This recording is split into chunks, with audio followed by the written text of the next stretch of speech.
I am Eriksson. So here we are in London. We're at the Mandarin Oriental Hotel, and we're here at the 2 Michelin-starred restaurant Dinner by Heston Blumenthal.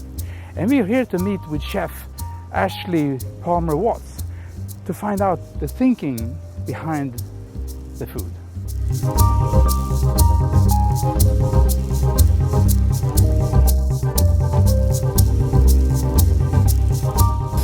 If you were to explain for somebody that has never been here about your profile when it comes to cooking, what would you say?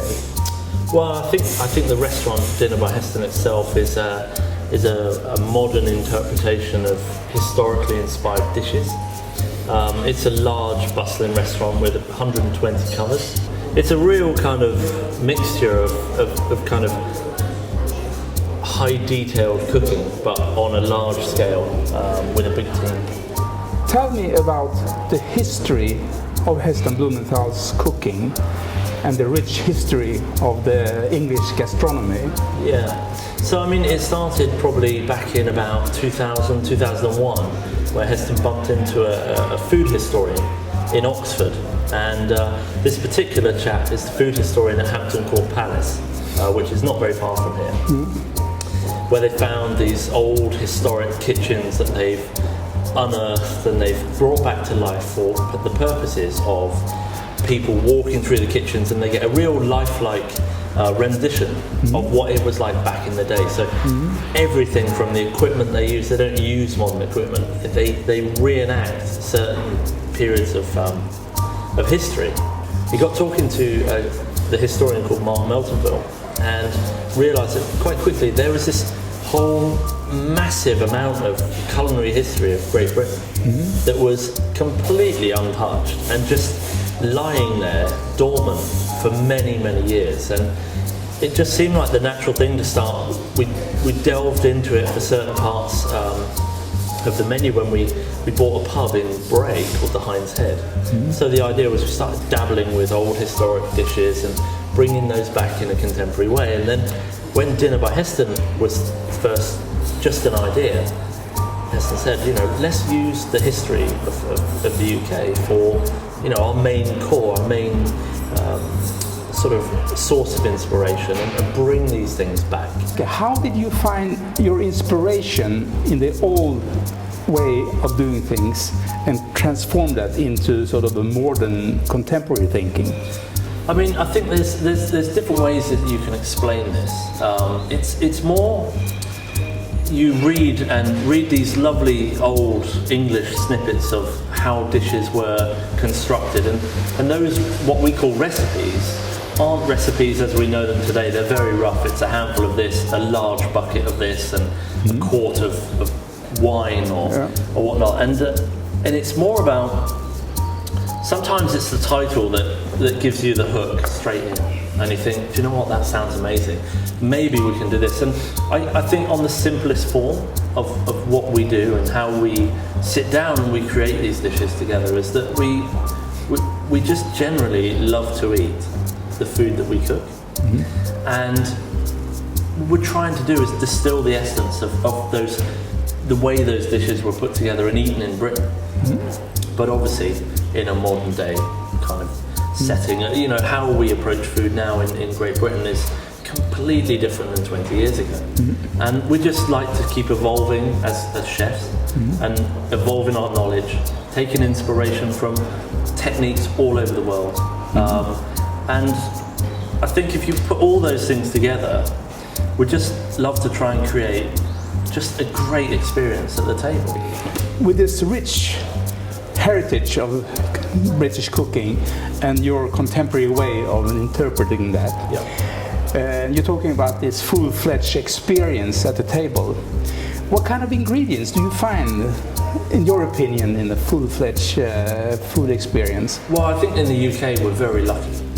You know, we work very hard with suppliers and growers and farmers, and you know, we're not growing our own vegetables and herbs and stuff. You know, we are located on the edge of Hyde Park. You know, we don't have lots of land here where we are, and so we work really closely, and we've searched the country. You know, we've been operating the Fat Duck for over 20 years now, so we've brought a lot of suppliers and grown with them when we brought them to London.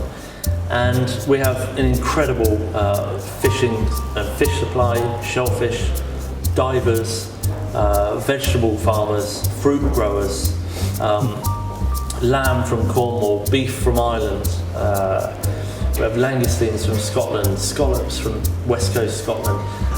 So I think what we do is try and showcase particular incredible ingredients that are just so consistent and really, really beautiful. So Ashely, you got 2 Michelin stars. You're number 7 on the 50 best restaurants in the world. You're well known. You have changed the history path of English gastronomy. Where will you go from now? Well, you know, we were very clear when we set about the vision of dinner. And Heston and I sat down around the table. We said, look, you know, what we want to do is create this restaurant based around historical British food, and then see where we can take this restaurant around the world.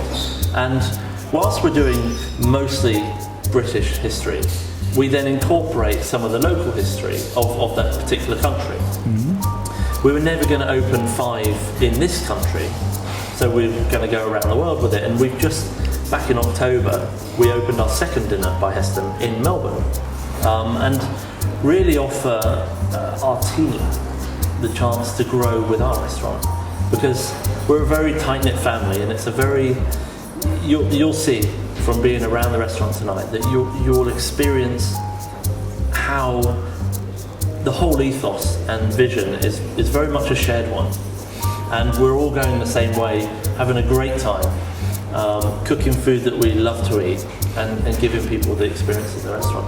It's quite a journey from the English archives via the Fat Duck and the dinner by Heston Blumenthal here in London and all the way to Melbourne.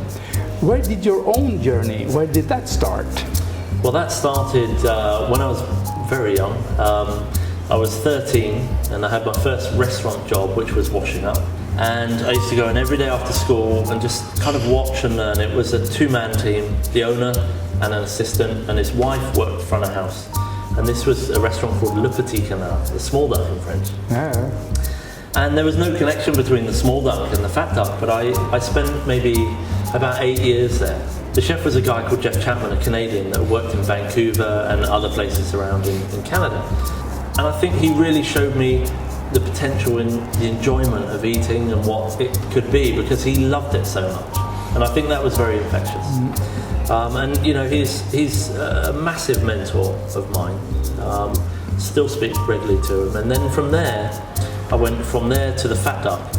And there was something about the Fat Duck, and it was very different to how it is now. It was 3 courses, a la carte, very big, bold food, in a similar way. Very similar to what dinner is, but dinner is, you know, 17 years on from the day I went there. Mm-hmm.